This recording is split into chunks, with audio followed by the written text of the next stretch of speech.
Hello, good evening. My name is Richard. It is a Monday. This is over and over and over again, and this is the Arsenal review. Just before we start, we have had some sad news today. A fellow Arsenal fan, a fellow YouTuber, Stephen Featley, unfortunately has passed away today, lost his battle with liver disease that he's had since a child. So just really want to sort of give a sort of shout out to his family and his friends, and he had a great show on YouTube. A big Arsenal fan. We just want to say R.I.P. Stephen Featley.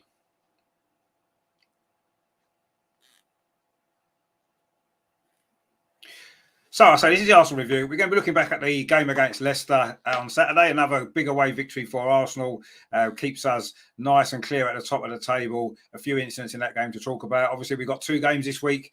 Everton on Wednesday, a game in hand, really important game. And then at the weekend, Bournemouth come to the Emirates. Two big games, two games that we're going to start favourites to win, but we have to win them. Also, as well, there's been the Europa League draw, of course, last weekend. We'll talk about who we got in that and our thoughts about the rest of that competition going forward. So lots and lots to get through, all coming up the other side of this. Real Martinelli. It's now with Granit Xhaka. Is it going to be the third goal? It is the third goal. Granit Xhaka with it. That seals it.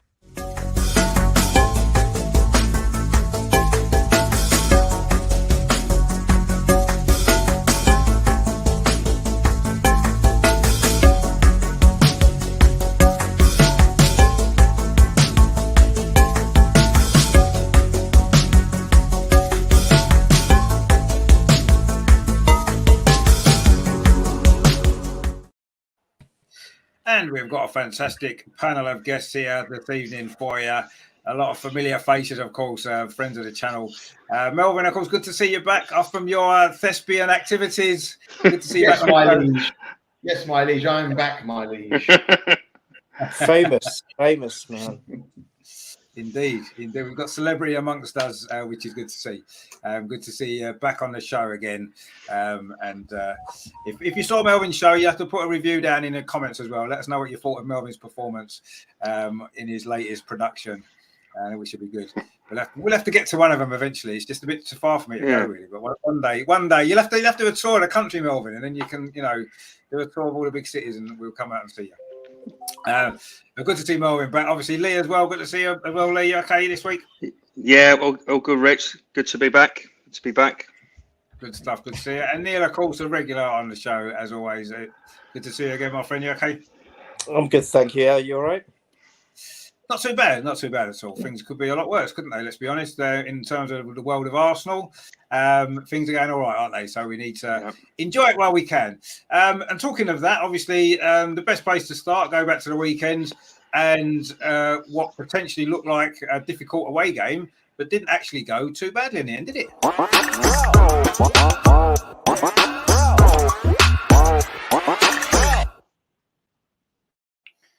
So Leicester, of course, followed on from a different performance to the Aston Villa game, wasn't it? Aston Villa, we didn't play particularly well in the first half, grew into the game, had to come from behind and got a dramatic late winner. This game was a little bit more comfortable in many ways. The performance was much better. We dominated the game pretty much from start to finish.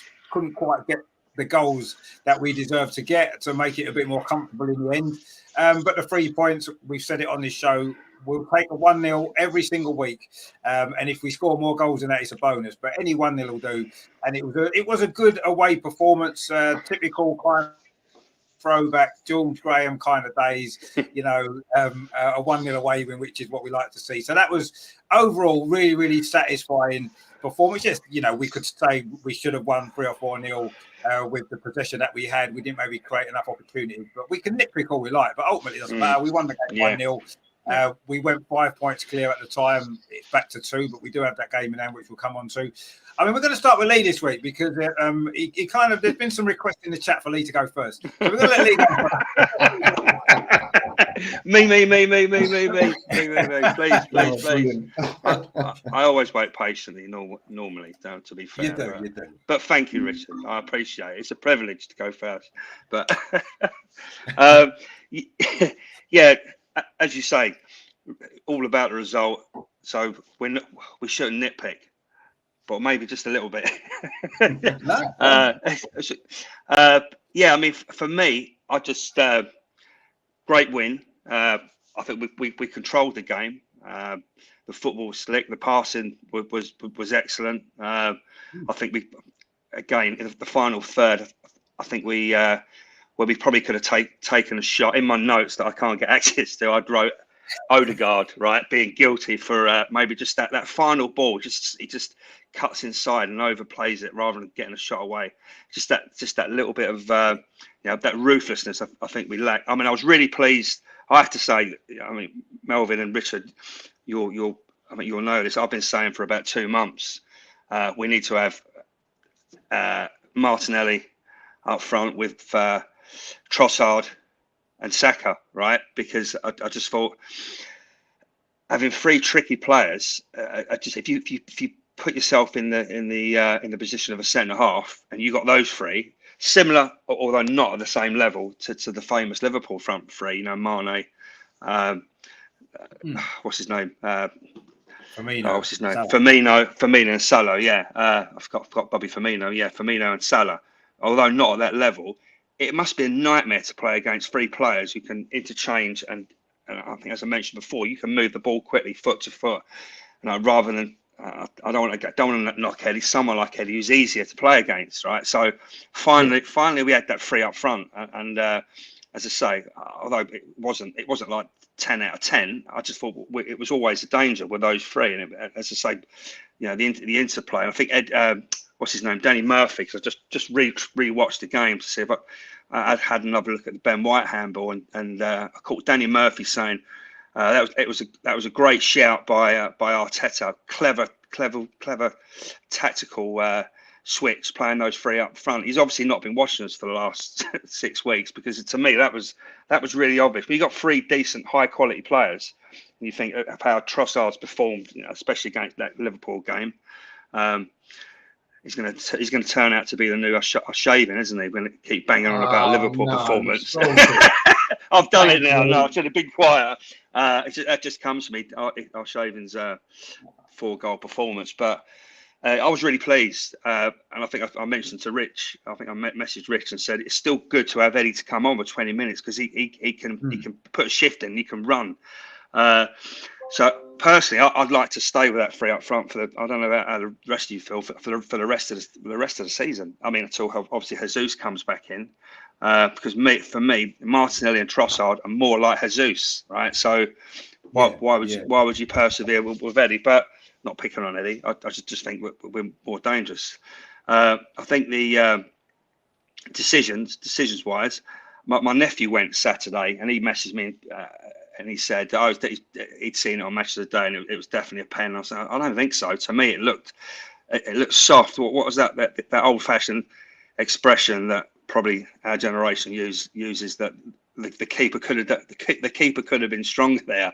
You got this big lump of a goalkeeper, and Ben White's hardly Neil Ruddock, is he? And I think his hand was resting. His hand was just resting on him, because I watched it again and thought, well, I can see what they mean, but definitely not clear and obvious, and it was really soft. It's reminded me a bit of do you remember the Sol Campbell goals for England against Argentina and Portugal? Yeah. Where he's got his hands ever so slightly on the goalkeeper's shoulder, and they're disallowed. And it's the same for me as the old foul. And this is a real obvious foul, and you've impeded. That's the word, impeded the goalkeeper. It's my nephew again. He goes, no, definitely a foul. We touched him. I'm like, I watch it again just to be sure, and I'm thinking I can see where he's touched him, but soft for me. The Saka for me was a definite pen. I don't know what happened there, but so I think we were unlucky, and we could have won by 3. We had one that was just ruled slightly offside, didn't we? So on another day we could have won 3-0, but it was a comfortable performance. So more of the same for me. No, you're right. I mean, it was a comfortable performance, and 1 or 2 decisions again. I mean, I just thought with a Trossard goal, what they've got to do with VAR is, if the quality of the goal is that good, it's got to be a major thing to rule it out. You can't rule it out for a little thing like that, because the quality of that goal was far too good. If it was like a little scrappy tapping that just rolled in off his shin, maybe disallow that for it, but don't disallow a goal like that for a ridiculous reason like that. It makes no sense. Yeah. So No. that they need to have a scale of how good the goal was before they decide what to look for to disallow it. Interesting idea, Richard. Yeah, be a better way to do it, wouldn't it? And that way, you're not going to deny. We all want to see great goals, don't we? That's what we watch football for. Whoever you support, it doesn't matter. If you're watching a game of football, you want to see some great football. You want to see great goals, great incidents. And when you get a great goal, the last thing you want to do is see it ruled out for something as soft as that was ruled out for, don't you? Ridiculous. Yeah. But that's what VAR's done. It seems to be, we seem to get the wrong end of a lot of these things. But ultimately, I don't care because we won the game. If we'd lost the game or we'd drawn the game, then I think we could have had the ump about it. We could have wrote to our MP. We could have tried to get it all but we won the game. So actually, I don't really care. I don't care about VAR when we win the game. It doesn't matter. We won 1-0. That's all that matters. We got 3 points, and VAR can go and jump off a cliff as far as I'm concerned. Because it doesn't matter at the moment. But I mean, you're totally right, Lee. The performance was good overall, and that's the most important thing. It was. We played well. We deserved to win. Leicester offered very, very little. They improved slightly when Tielemans come on. Some of his passing was good through the line, but he got injured after about 10 minutes coming on, didn't he? So, but overall, satisfactory afternoon's work. Much more comfortable than last weekend when we struggled against Villa. And seems like we learned a few lessons there defensively. We were much better. And we got the win. I mean, Melvin, what did you kind of make of all of that? Because obviously Trossard was the big story, wasn't it? Eddie out, Trossard in. Trossard and Martinelli linked up really well, didn't they, throughout the game, actually? They were really good. I mean, they linked up for the goal, but they linked up as well, didn't they, prior to that and after that? You've got to expect that because they're two proper footballers. Exactly. To Eddie, he's not the natural. He's really got to give a lot of effort to make it happen for him. And it's not surprising because when you see when Jesus plays with Martinelli, how much a better player Martinelli is, it makes it all tick. Yeah. You've stole my thunder, Lee. Thanks a lot, because I'm going to say I've heard rumours that Trossard speaks Russian. Is the very young brother skinnier young brother of Arshavin. Thanks for that. But going back to the game, if I wasn't an Arsenal supporter watching that game and I watched Arsenal play, I think this is so easy. This is fantastic. What an away performance. I'm happy about everything. But being an Arsenal supporter, you've got the doubt in your mind that I've seen games when we've been a better team. Not just recently, for years. I remember in the Fabregas, Nasri days, we totally dominated for 85 minutes. And then the last minute, we get sucker punched. So I thought, it's all the back of your mind thinking, is this going to happen? Is this going to happen? Because football in life, as we know, is not very fair. So, but as football, the first half was outrageous. You know, to coin a phrase, if it had been a boxing match, the ref would have stopped it, wouldn't it, really? Yeah. I mean, definitely. Our goalie didn't have a save to make, or even look like us. You know, nothing to do nothing to do at all. Some of the footwork was superb, but I was speaking to Richard before the show, and what was getting me very frustrated, especially the first half, we had like 85%. We were mainly 35 yards from goal the whole half, if you like. And yet, when we got down to the byline, we had like not even a man to beat. We've half beaten the man, more so on the left than the right. And instead of crossing it and taking a chance, we're looking for the perfect cross. Exactly. You cannot do a perfect cross when they got 5 defenders in the box. No matter how clever you are. If you make it on the break, you go on the break and they're backing off and there's not many, you can do it. You can just nick it in. But when they are playing 6 in front of you or 8 in front of you, or 10 sometimes, and you get down that side, don't start looking for it. Just play. It can come off someone's knee. You can hit the play you want it to hit. Anything can happen. And we don't take enough chances. No, looking for the perfect goal, Melvin, aren't we? Perfect. Yeah, which we shouldn't do. But I was very happy with all the performances. I mean, Gabriel was outstanding. Though we weren't defending, he made sure they never got near our goalkeeper. He was the reason that they never got near our keeper. It was fantastic. He was strong, decisive. He was very good. I'm a bit, going back to not so much the game, but generally, I'm a bit upset we're not using Tierney because I think he's a terrific player. We can use him. And I don't know if you're going to go on to this about changing the team around for the next game, but I've got a couple of ideas, but we'll talk about that later. But no, very happy. I was very relaxed to be away to a Prem team, away from home. I was very relaxed, apart from that little doubt in my mind thinking, remember, we're the Arsenal. But as I say, lovely, fantastic. Yeah, I mean, when you don't get a second goal, it's always nerve in the last 5-10 minutes, isn't it? Because Yeah. anyone can concede a goal, a set piece, a mistake, just a bit of magic from somebody, and it's a goal, isn't it? And it's so easy to concede a goal. So when we didn't get the second goal, I was a bit nervy towards the end. But yeah, for most part, we were comfortable. Leicester never really worried me too much. And apart from the fact, as you said, Melvin, it was only 1-0, and anything can happen. Yep. You know, out of the blue, and a worldy shot from 25 yards in the top corner, whatever it might be. So especially when Vardy came on, I was a little bit worried because he tends to pop up with one against us, doesn't he? Yeah, he does. He didn't get a chance in this game, luckily. But no, I mean, overall, it was a really, really good performance. And yeah, that front three worked pretty well, didn't it? The interchange, Trossard and Martinelli interchanging position. Sometimes Martinelli going to the left and then going through the centre, and Trossard swapping all the time. I thought that was really good. It caused Leicester lots of issues, and it worked for the goal. And yeah, happy days. I mean, I know, Neil, you've been, you was one of the ones as well that was saying about that front three of Trossard, Saka and Martinelli. So we've been shouting for it for the past few weeks. We got it and it worked. I mean, what did you make of those three? But the performance in general, obviously leaving Eddie out was a big decision from Arteta because he doesn't tend to take risks very often. Massive decision. A little bit surprised because he does love Eddie Arteta, does he? He seems to have favoured him for a long, long time. And that's not a bad thing. You know, if you can see something in a player and you get behind them from a manager's perspective, it's not a bad thing. But end of the day, despite him doing not a bad job in Jesus' absence, whereas Jesus maybe not have been scoring, but he was doing so much more in terms of bamboozling the defence and being very unorthodox and giving the other players a chance. Eddie's not quite got that level or hasn't quite got that in his game. He's probably a slightly better poacher, but he doesn't have that. And I think, you know, if his goals dry up, then what is he really offering? Exactly. So that is why I always advocated for a change up front, and we've got the personnel to do it. And I was glad to see it. And, you know, I think Trossard for me has been immaculate, literally immaculate since he started from his cameo. I can't see what he's done wrong. I think he deserved his starting place. Martinelli has been exceptional. He's had moments where you feel he probably needs a few more goals to really get him to that higher echelons, if you like, of what he is capable of being. So I think he's capable of being a very, very top draw striker, not just in England, but actually across the world. And I just think he needs to start banging in goals a bit more consistently. But other than that, his work rate, his intensity is just flawless. It's amazing. And then, of course, Saka, we don't need to talk about Saka because Saka's just on another level, isn't he? So you know what we get with him. But I thought generally it was a great performance. I'm pleased you mentioned Gabriel because when everyone loves to see great goals and everyone likes to see flowing football that materialises in a sexy total football goal.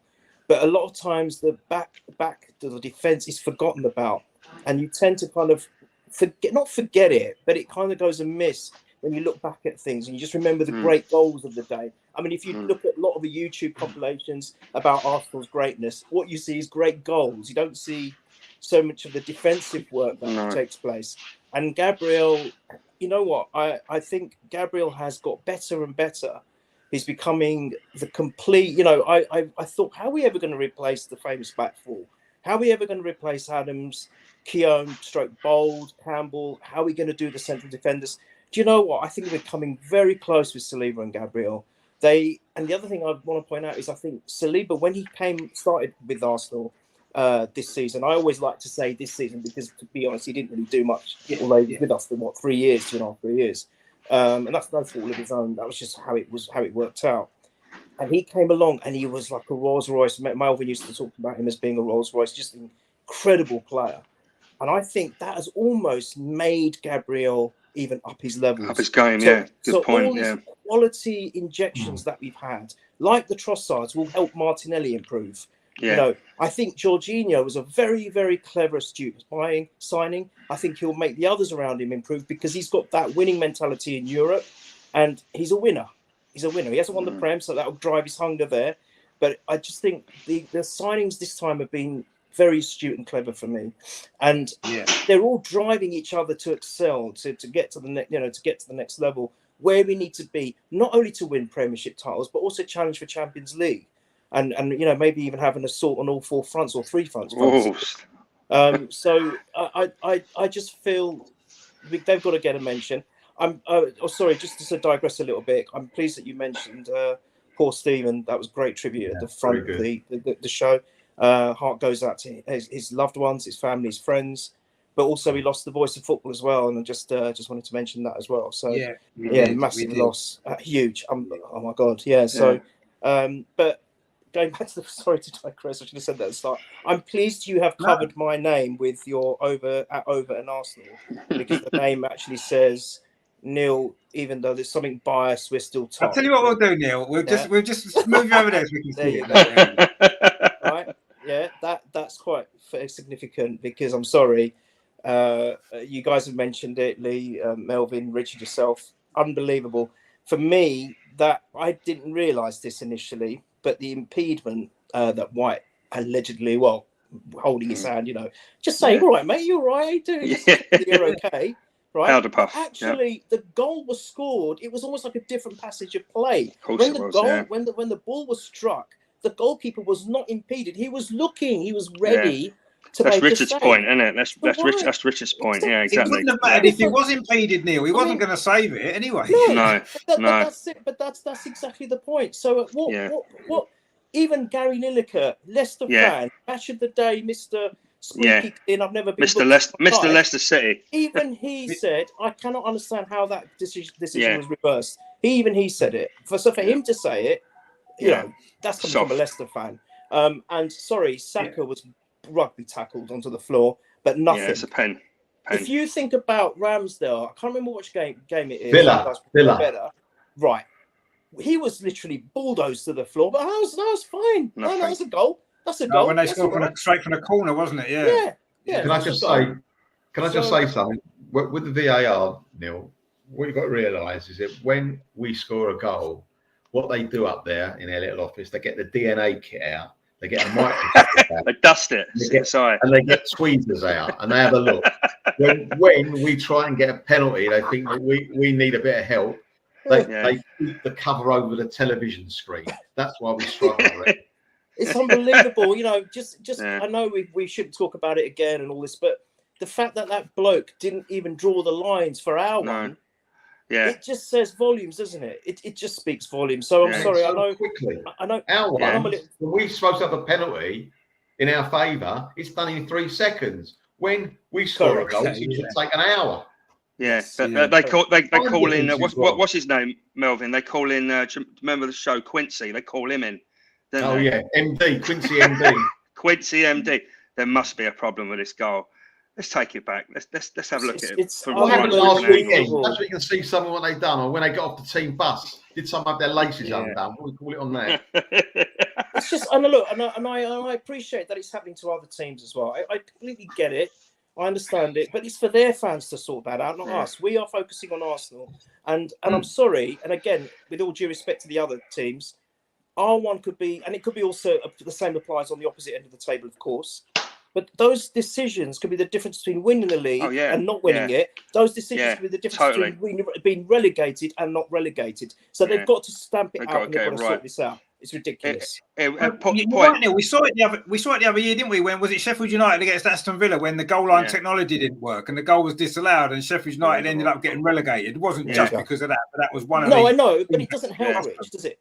No, exactly. No, you're right. And these mistakes are not a new thing. And the technology has been brought in to avoid the mistakes, isn't it? That's what it is. That was it was there for. Otherwise, we might as well just stick with referees on the pitch getting things wrong. If we're going to bring in technology to still get it wrong, it's just a waste of time, waste of money, waste of everybody's life. It's just ridiculous. And you wait around. You can't celebrate a goal because you're waiting around thinking, "Oh, is it going to be given?" And it's just ruining the whole experience of football for no benefit. There's absolutely no benefit because they're still getting it wrong. Goal was a fantastic goal to celebrate for so many reasons. The way he took it, it was brilliant. I mean, I did quite ages ago when this first happened, when we first got VAR, and it was obviously not working. I said, I'll never celebrate a goal now until I get an email confirming that it's a goal. Going back to the FA or whatever, the VAR, I think if we win the league, we will win the league in spite of the FA, not because of it. Same as 91. Every single season we've won it. Every single they season took we won points off anything, us. it's despite the FA, not because of them. 100%. Yeah. And that makes it even better, though, doesn't it, Melvin? It does. We've It not does. Definitely. we've Yeah, I not agree. played I think in '91 we won it by 7 points. I think from memory. I'm sure we It did. is 7 points. It was 7 quite a points. gap, points, wasn't it? despite having 3 points deducted. Yeah, but back to Rich. And Adams in prison. Tony Adams went inside. Adams in prison. Yeah, I don't think that was the FA's fault, though, was it? That wasn't the FA's fault. That was his driving. That was his driving. No, Richard. Good authority. They built the wall the night before. I think they did. I reckon they poured out some water and turned it into. It was obviously a cold night, and they knew what time it'd be coming past.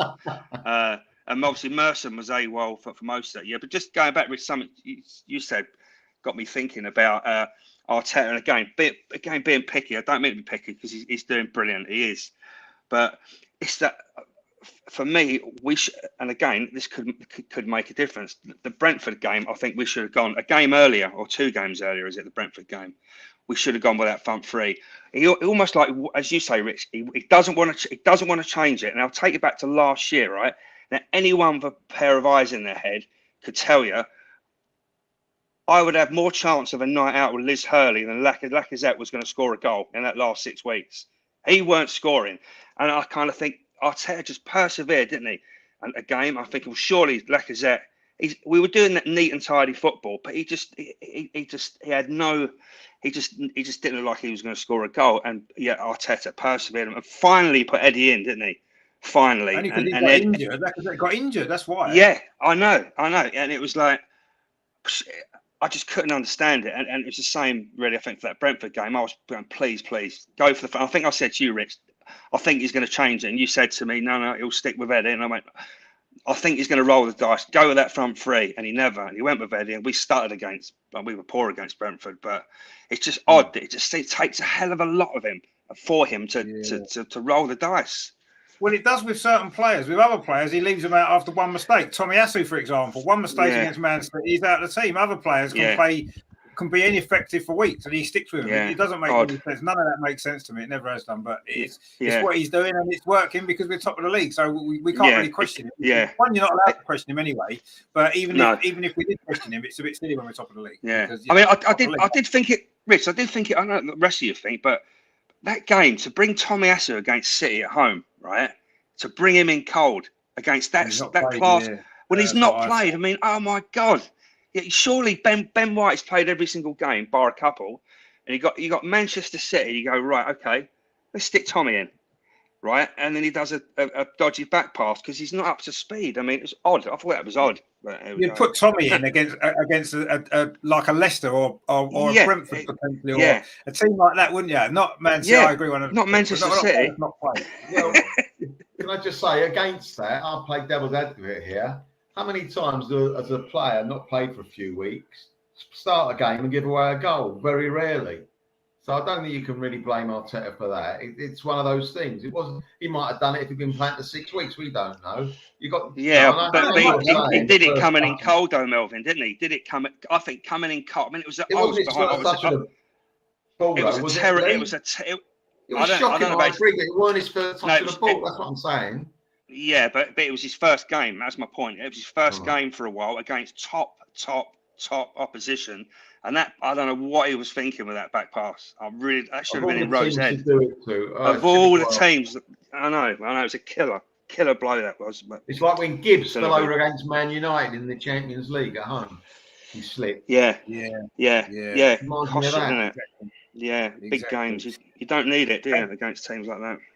Terry's made an interesting point. I don't want to dwell too long on this, but I did want to quickly mention it anyway.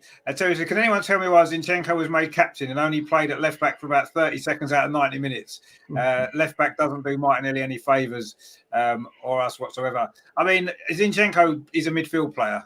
There's no doubt about that. He plays in midfield and he'll drop to left back very, very rarely when he maybe is forced to.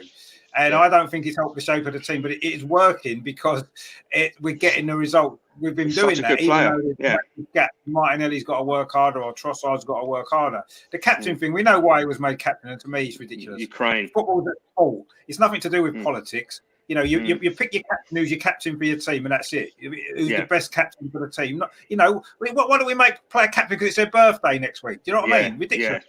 Yeah, ridiculous. And the fact that Arsenal did that is it's just poor. It's the modern way, Rich. It's the way. It's the modern way, and it's wrong. They've got to, you know, the captain is your captain, and if he's injured, he's out of the team. You've got your vice captain's your captain, and if your captain's playing, and he was playing Martin Odegaard, and they said it was Martin Odegaard's idea or whatever it was, maybe it was, maybe it wasn't. Who knows? Who cares? It was a ridiculous decision, and it shouldn't have happened.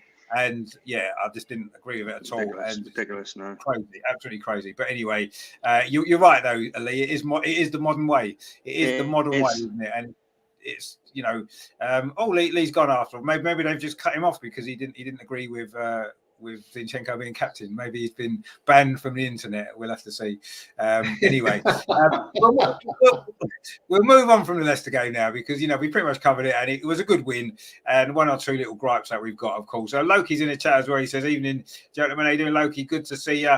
Loki says, "Neil talks sense in a calming manner." He does. That's why we love Neil, because he does talk sense in a calming manner. Loki says that a team will be relegated through one VAR. And then it'll hit the fan. Yeah, it probably won't make a difference, though. They won't change it, will they? Loki says Adams was the victim of a bar, to be fair. Yeah, that's true, actually. Yeah, probably a free bar, I think it was as well. He hit the bar, didn't he? He did, yeah. Loki says he's trying to be well in his mad world. Yes, it's very, very mad world, and it is very difficult to keep sane, isn't it, with everything that's going on? But luckily, Arsenal are keeping us sort of sane at this moment in time.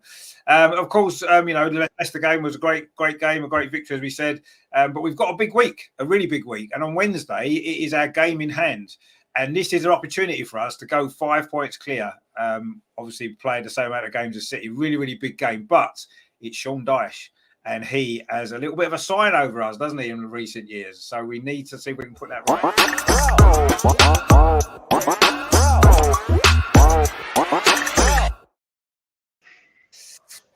So Lee's back anyway. He managed to solve his internet issue. That I thought they'd cut you off, Lee, because you didn't think Zinchenko should be captain. So No, I've run out of juice on the iPhone. So I was quickly, because I'm so good technically, but able to load Microsoft Edge to my iPad, so I'm back in business. Good. Okay, that's what we need to see. Loki says, Richard is right. We have football to escape religion and politics and morals. Exactly, yeah. But unfortunately, they're just following us around. The religion and politics and morals.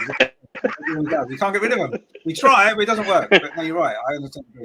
So anyway, we've got, of course, a big game on Wednesday, Everton at the Emirates. Now, we've got a great record at home. I think they've won one in the last 28 years at away at Arsenal, which was a couple of years ago, as we know. But that wasn't with Sean Dyche as their manager.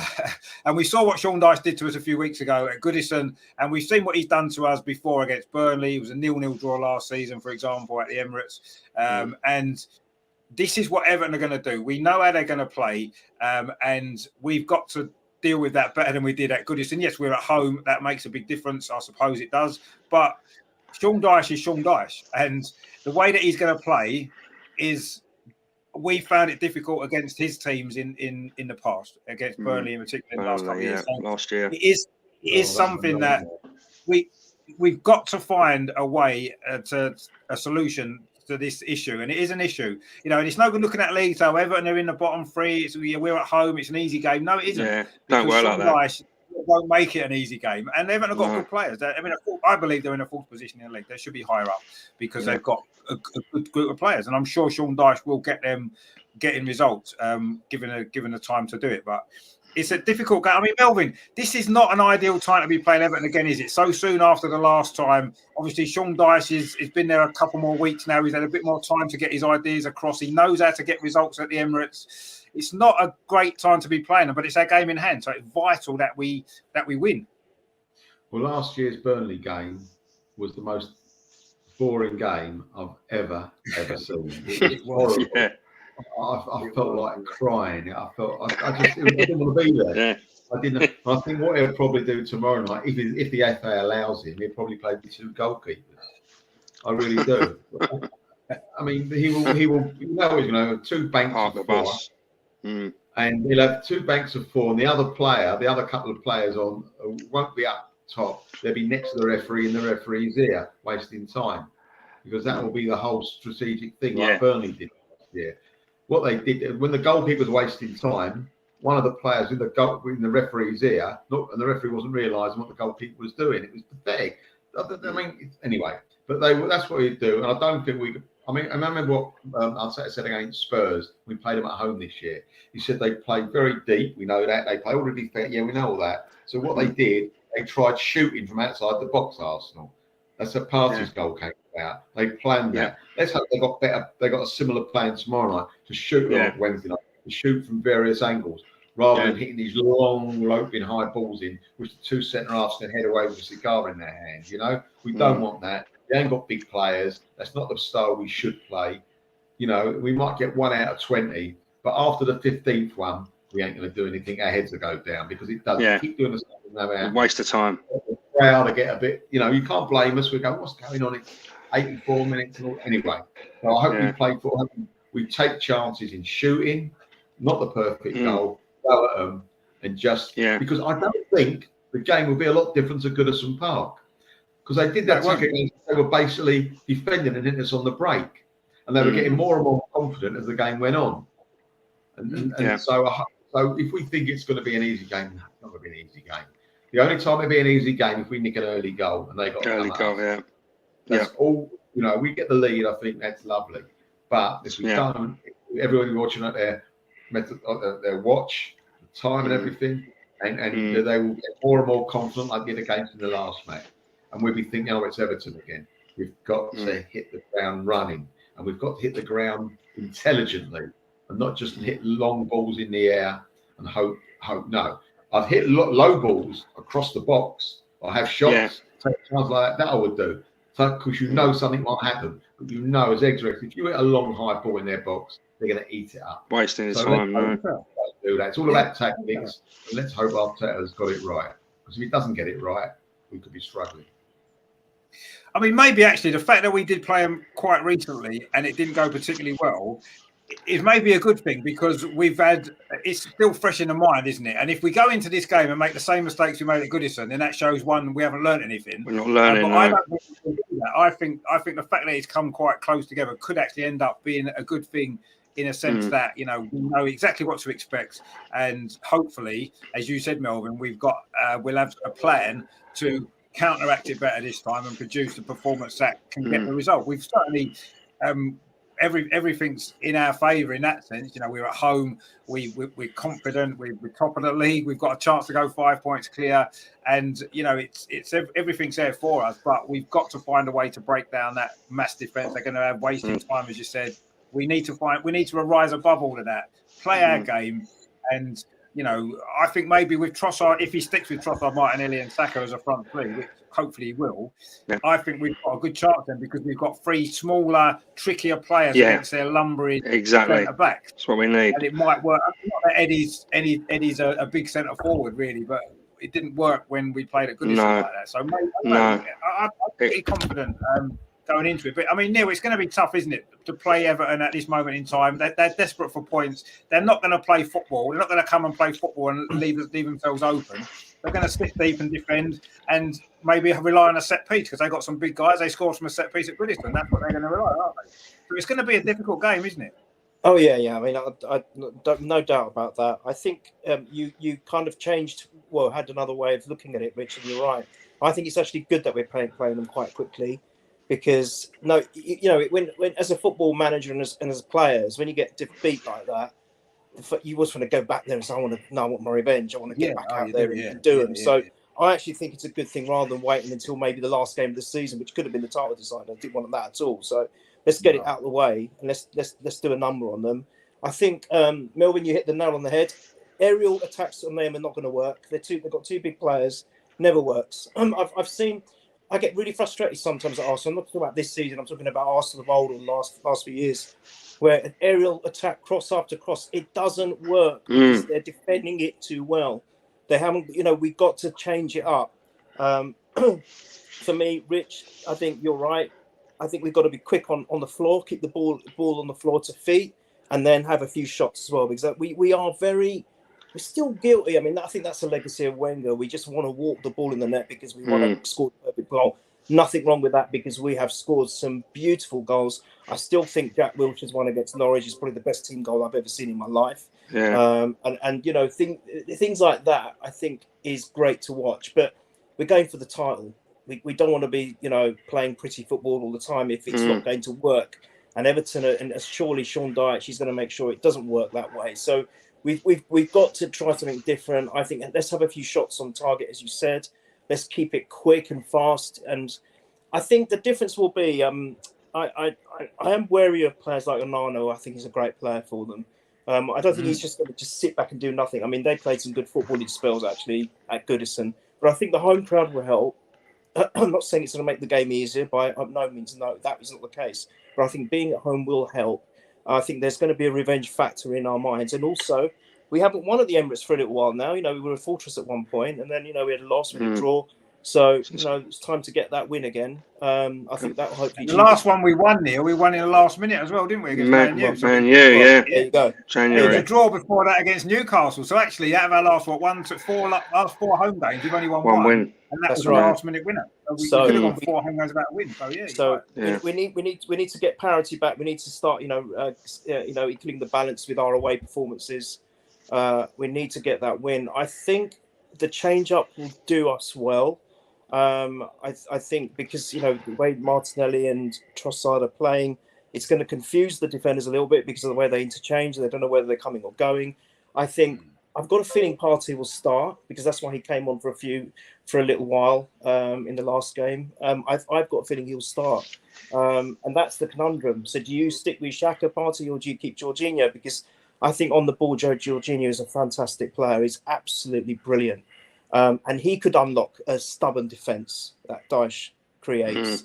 I've got no worries at the back. I mean, there are times where I think, should we be giving Tierney a bit more of a chance and that? But I think, to be honest, he's not going to do that. I think Tierney will start in the Europa game. He won't be this one. So I think there won't be much to change at the back. I think Partey will be one of the changes, though, I think. And then that remains the conundrum. Will it stick with Xhaka, Partey, or will he try Jorginho and Partey? That would be interesting. But I think, you know what? I'm still confident, always confident. I think if we get an early goal, it will open them up a bit. We'll get a second and we'll win it 2-0.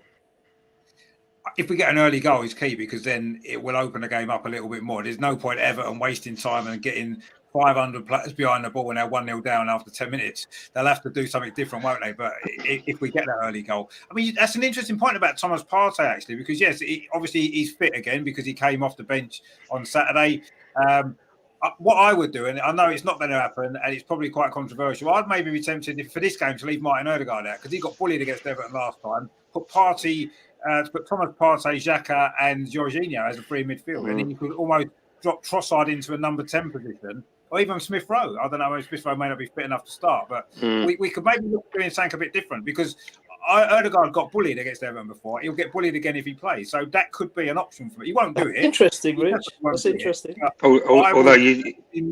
Personal option for that to get. I would like to see that free in midfield, actually. But maybe not necessarily in home games generally, but certainly in some of these away games, Liverpool away, City away coming up, those sort of games, I would play those free in midfield because I think that's a really strong midfield. It's got the right balance that you need. It's got left footer in there. It's got right footer. It's got someone who can sit deep, dictate the pace of the game. You know, Martin Odegaard's fantastic at what he does, but in certain games away from home, would he be the best choice? Maybe not. So it's an option, and it won't happen on Wednesday. Let's not pretend it will. No. You know, if you're watching, maybe think about it for some games in the future. Mark C has said there, keep Jorginho in. I would keep Jorginho in as well because I think he's been playing fantastic. He's been brilliant. So I definitely would. Loki says there, Everton's fullbacks are slow as anything. We need to get them. Yeah, they are slow. And we've got good players in wide areas, so we need to make the most of it. It didn't work at Goodison, though, did it? They had the same fullbacks then. It didn't really work. Loki says there, Terry, we score first, the floodgates will open. Unless we score first in the 91st minute, then maybe not. We know that, don't we? We know that. Obviously, if we score first, it's completely all bets are off. But it's a big if we get our first goal, we're rolling. But it's interesting what you say about that, Rich, that formation. Maybe drop in Odegaard. I don't think he will. At home, it's a different game, right? I think he's you get bullied far easier away, especially at Goodison Park, than you will at the Emirates. So I think he'll bring Partey in, keep Odegaard, and then we'll just go from there. But back to what the guy said, it's definitely important that we mix it up, because there's so many games this season we've done exactly the same thing. We've worked it wide, gone down to, I've mentioned it on the last time I caught up with you. We get to the byline and we float it across, and we are wasting our time. So more shots,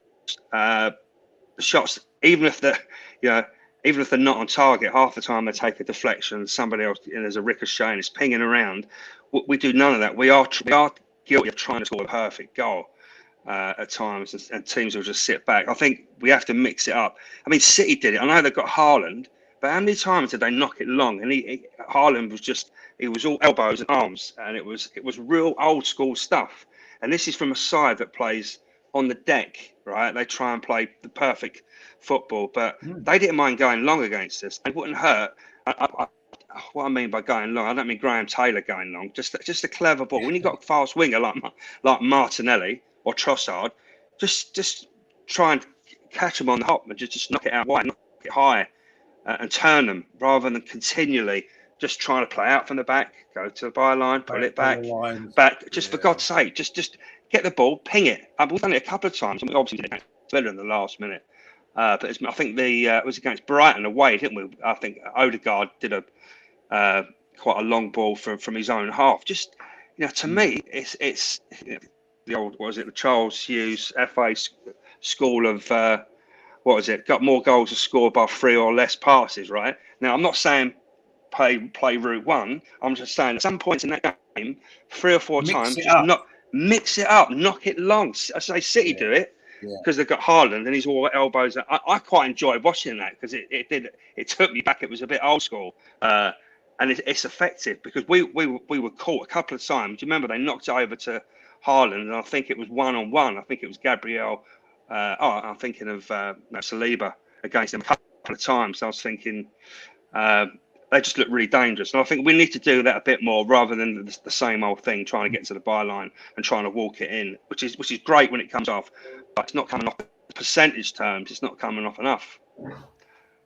No, it's not. And against Everton as well, we like to, like you said, passing it out from the back, playing it through the lines. We like to play like that. But Everton are going to shut them spaces down. That's all they're going to do. They're not going to do anything else. So we need to have a different option. We need to have a different plan to get through that and mix it up. And you're absolutely right. I don't know if we'll do it though, because we're very, very rigid in how we are, and it's worked so much this season that Arteta probably thinks, well, I'm not going to change it now, because it keeps working. We keep getting results. We're top of the league. It's the conservative percentage. It would be a risk.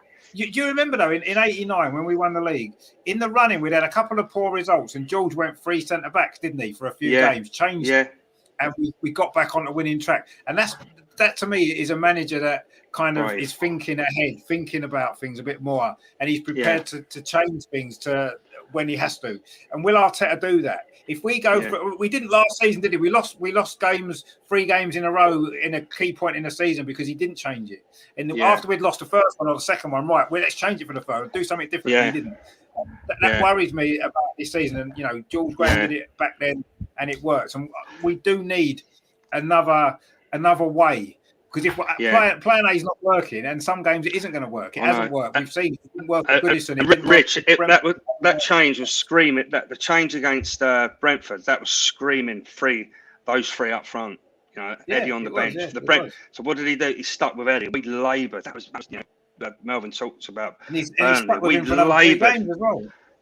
We laboured in that game. Yeah, exactly. Just change it. Just why would you not play that front 3? I mean, as I say, Jesus, God forbid, for whatever reason, if they said he weren't coming back till May, hopefully he's not. It's going to be March or start of April. But I'll be more than happy with those 3 for the rest of the season. They're top-class footballers. No, you're absolutely right. Mark says he's got a good question. How many times will Everton defenders go through the back of Saka? Probably 50. I don't know. Obviously, a lot. Yeah, Quite obviously, unbelievable, isn't it? Like everybody does. The referee's got to stamp it down early, but he won't. No protection. Mark He gets says no that- protection, does he? At all? No. It's No, just he so doesn't. frustrating. He doesn't. No. He said, like to see ESR get some minutes as a sub. If he's fit, we don't know how fit he is. He's been sitting on the bench, not coming on, which suggests to me, is he fit enough yet? And they just put him on the bench because they want to say, oh, look, he's back, rather than him actually being ready to play. I don't know. We'll see. Yeah. I'd like to see him get. Why don't? Excuse me. We had, the managers with the team all week long. They talk football, they drink football, they eat football. Yeah. They must know that Saka's going to get hit by him behind every game. What I would do if I was manager, I'd call the team together and go, right, boys, the first tackle that goes in, you surround the ref. Or surround the player, not the ref. Yeah, the player. Man United style. Yeah. You go round the player, not the ref. So that's nothing wrong with that. And just make a big thing of it. And that'll put the seed in the referee's head. Yeah, clever. Yeah, Melvin. I like it. Good plan. Well, Rather... I know. That's what I would do if I was manager. I'd say, this is it, boys. That ain't going to happen then, is it? It's not the modern way, though, Melvin, is it? It's not. Arteta's very modern, isn't he? I don't care. But that's injustice. What's being done to Saka would be done to no other player. No, he's been levered every game, hasn't he? It's unbelievable. It's unbelievable what happens every week to him, and the little protection that he gets is bad. It's terrible. But you're right. We know what's going to happen. Everybody knows what's going to happen. We're going to be counting out how many times he gets kicked up in the air on Wednesday. What we got to lose? What we got to lose? Yeah, try it. But he's a tough kid, Saka. If he weren't as tough as he was, right? If he weren't as tough, because he gets a hammering. He'd be out. I mean, he must have some strong ankles and don't make it right. Don't give him. It doesn't make it right. Tough, no. Someone's got skin damning and shoot a bullet at him.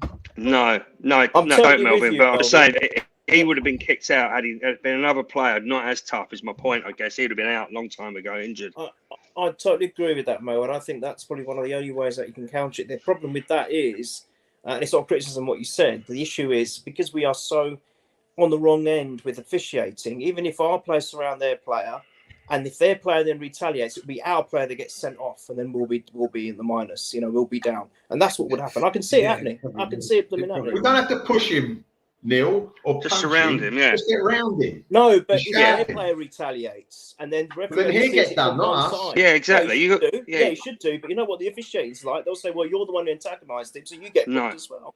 That's as long as they do what Melvin says, just surround. Don't be clear. You've got to be smart. You've got to be clever at this level of football. Yeah. Just surround them. Don't touch them. Let them do the pushing. Get your hands down. And as Melvin said, the referee going. No, Lee, I completely agree with. No, I'm saying I agree with that, and that's the way it should be. The problem is, if their player lashes out at one of our players, the referee will see only half the side of it, and our players will get done for it.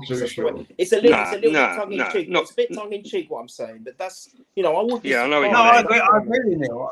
They'll find some way to send off one of our players, even if they haven't done anything. That seems to be what happens. That's what VAR's set up for, isn't it? To punish us as much as possible. Not that we're paranoid or anything. No. Mark C says, going back to Leicester, Martinelli first foul, Boshi gets yellow card, yet not a single Leicester flag on. Yeah. We know that's what Neil's right. That's what Neil's saying there, isn't he? Terry says it's only the third player that gets booked as well. Yeah, exactly. So, the first two that bang Saka up in the air are going to get away with it. It's a free hit, isn't it? And then the third one might get a booking if he's unlucky, because generally they don't even get the third player that get a booking. But I mean, regardless of all of that, we should still have enough quality to beat Everton at home. Let's be honest. I mean, Melvin, score prediction for Everton on Wednesday. Are we going 5 points clear? 2-0. 2-0. There we go. That'll be spot on. Neil, are we going 5 points clear? Of course. I think I've said it prematurely. Sorry, 2-0, and we're going to win 2-0, 100%. And I think Saka's going to get back on the score sheet. Yeah, well, he's done well lately. He's got a few goals, hasn't he? Wouldn't surprise me. Lee, what are you going for the Everton game? I'm going 100% win, 4-0. I think we're going to click. We haven't given anyone a good spanking for a while, from what I can remember. And I think we will get an early goal. We're due an early goal. Right, maybe that's false logic there. Right, but I think that we'll get an early goal and we'll steamroll them 2 or 3 up at half-time and end up winning 4-0. We'll do it. So tomorrow night on the show that I'm hosting, we're doing the 91 season, 1991 and 91-2 season. And that's the season Ian Wright came in the team. and we beat Everton at home 4-0. And he scored all that's a 4 sign. goals. And Limpar made all the goals, I think, if my memory serves me I correctly. remember, Melvin. Yeah, you're right. That was 4-2, Melvin. It was 4-2. 4-2, sorry, 4-2. But he did score 4 and Limpar 4 goals, made all the goals. Yeah, Limpar set them all up for right. Yeah, on the plate. Maybe Trossard will have an Arshavin night. That's what I'm Yeah. saying. Great point. Love it. Yeah, 4. that's what we'll do. Loki says, I'll go with Lee 4-0. Well, there we go. Terry says, I'm loving Lee tonight. Yeah, a 4-0, that is, I must admit, I wasn't expecting anyone to go for a 4-0 against a Sean Dyche team. Has Arsenal ever beaten a Sean Dyche team 4-0? I don't know if we have. I think it's going to be a very, very difficult game. And I think we'll win, obviously, but I think it's going to be, we're going to have to work hard. We're going to have to be patient as well. And hopefully we can get that breakthrough early enough to not become too frustrated. I think that's quite important. I'm going to go 2-0 as well, because I do think we'll have enough quality and we will get the goals eventually. It might be a struggle though. It might take the second half to get the goals, and then they'll go in and we'll win, and no one will care. We'll be 5 points clear. Happy days, and we can look ahead to another game. Now, usually, and we've said it before, and Melvin's made this point a couple of times, that when we've got 2 games in the same week, the result of the first game quite often has an impact on the second game, or it can do quite a lot. I don't feel this week that's going to be the case. I think whatever happens against Everton, I don't think it's going to have too much impact on what happens on Saturday when we play Bournemouth, who are second from bottom.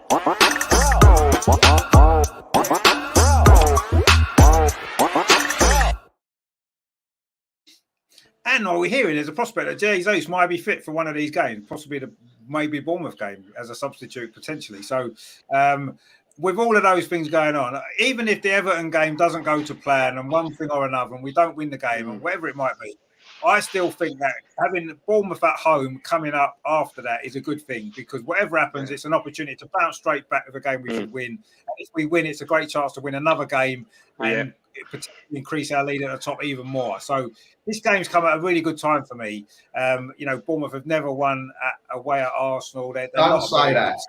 No, they're just not a very good team, are they? No, he put a bock on it. Yeah, bock on it. We're going no. They've had one or two half decent results in the last few weeks, but they got absolutely taken apart by Man City at the weekend. They're not very good, let's be honest. They're probably going to go down, and at home we're beating them. I'm absolutely convinced, 100%. Regardless of what happens on Wednesday, we will beat Bournemouth quite comfortably, because we're far too good, and they're not going to be able to live with us, quite honestly. I mean, Melvin, do you think that the Everton game will have any impact on this? Because I really don't. I think whatever happens against Everton, we should absolutely hammer Bournemouth.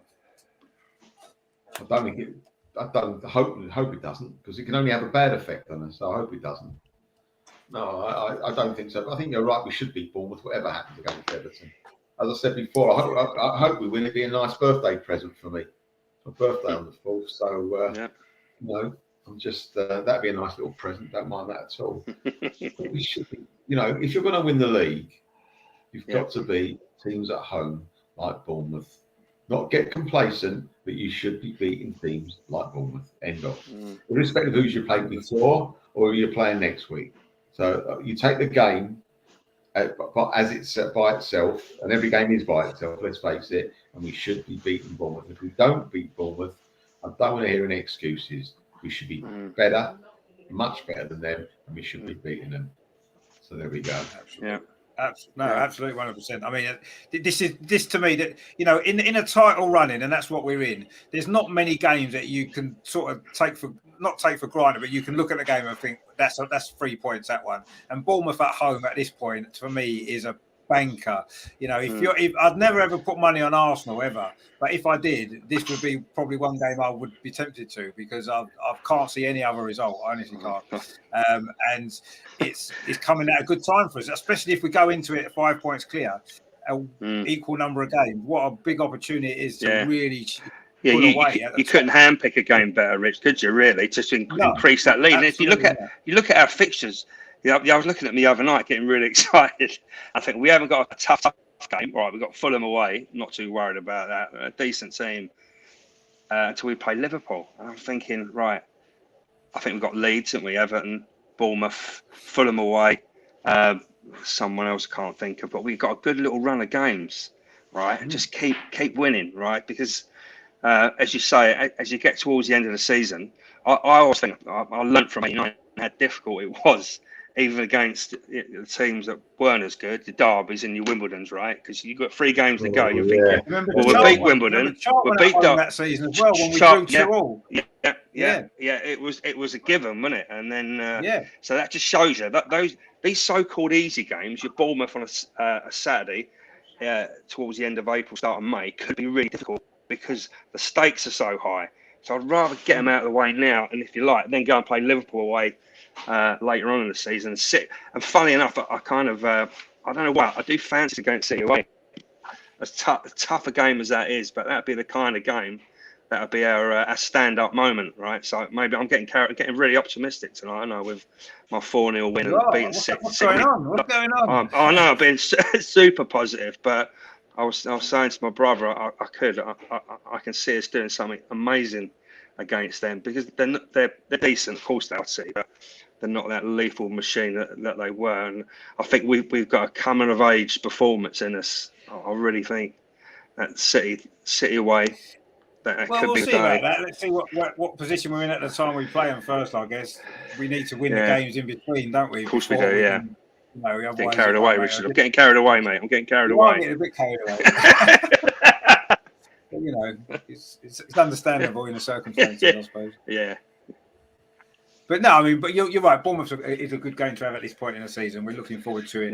Yeah. Loki says there 9 wins, 2 draws. The league is ours. Yeah, probably. Everyone's getting carried away, so it's not catching. Everybody's getting carried away. I like that. Mark says Jesus on the bench, or is it 2? So yeah, I mean, I'll say I'll put him on the graphic there because I kind of feel as though he may well be on the bench for the Bournemouth game, and that would be great, wouldn't it? As well, what a boost that would be if he's on the bench in that game, or even if it's not necessarily then, if it's a week after. But we know he's coming back soon. So Terry says there is Lee sitting in Neil's chair tonight. Yeah, quite possibly. He's taking Neil's happy pills. I think that's what's happening. But we'll enjoy it. We'll enjoy it while we can. Mark C says we're getting Jesus and ESR back at a crucial time. Yeah, we are. And you can't get, you can't get too many good players back fit, can you? At the same time, that'd be really good. I mean, what are you expecting from Bournemouth then? I mean, let's be honest. If we don't beat Bournemouth at home, do we deserve to win the league at the end of the season? Probably not. No. I think you need to be beating teams like that all day long. When you're in such control, you've been playing so well and so consistently over the whole season. You can't let little slip-ups like that happen. No chance. And the fact that you're saying we're going to beat them easily, Rich, Jesus, and my prediction is going to be... that's worrying, mate. My prediction is going to be like treble what it normally is, I think. But no, I think, to be fair, again, you've mentioned potential players returning. That might be a game where, if we're very comfortable, he can start bringing some doing a little bit of experimentation that you guys have been mentioning. And barking on about earlier, and I think you're quite right. And I just, you know what? As much as I want Jesus to see Jesus again, I so desperately want to see Emil Smith-Rowe because I love the player. I know that he's riddled with injuries, and I just hope to God, I pray that he's not Jack Wilshere 2.0. That's my only worry. But I think he's got so much about him, this kid.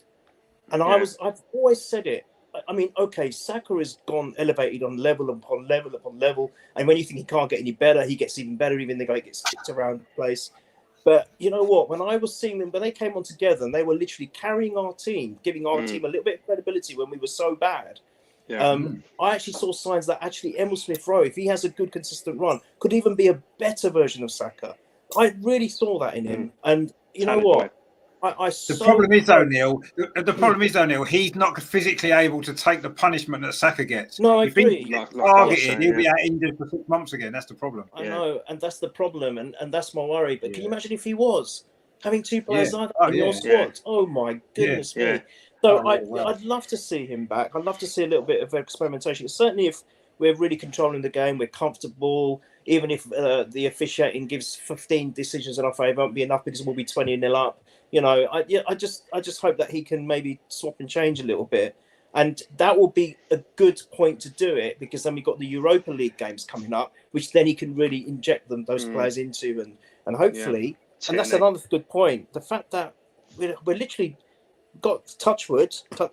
The injury crisis is not there so much, and we've more or less got a full squad of players to select. Even Nelson's back, isn't he? Reece Nelson's back. He was showing some good signs before he got injured. Yeah. This is great. This is great stuff for the Europa competition. Absolutely brilliant. I think you're right, Richard. I think all of you. I think we'll win, and hopefully it'll be a comfortable win. And we can see some of the other players maybe make a small cameo just to get them back in to the feel of what it like is to be part of this whole so far successful season. And I think that'll be really important for them as individuals. Absolutely.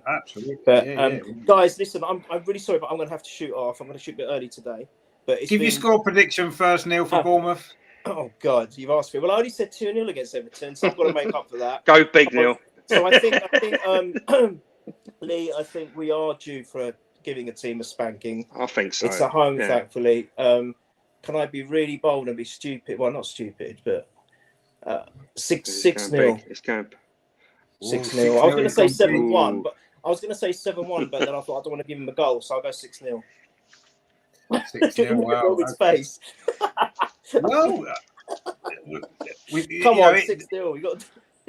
Every team that wins a league tends to have one massive big winner season, don't they? So maybe that'll be come on. Maybe it's not beyond the realms of impossibility. Come on, we can do it. What was ours in '89? I'm just trying to think. What was our big winner in '89? Do you remember? 5-0 near the end of the season. Oh right, yeah, May Day, wasn't it? Was it May Day or Easter? Norwich, you say 5-0. Yeah, home. Right. And what was so special about Alan Smith's goal? Oh, it was left foot. No, he's got it with his left foot, didn't he? Yeah, but no, that's not the reason. There's that goal and one other goal unique to him that he scored for Arsenal.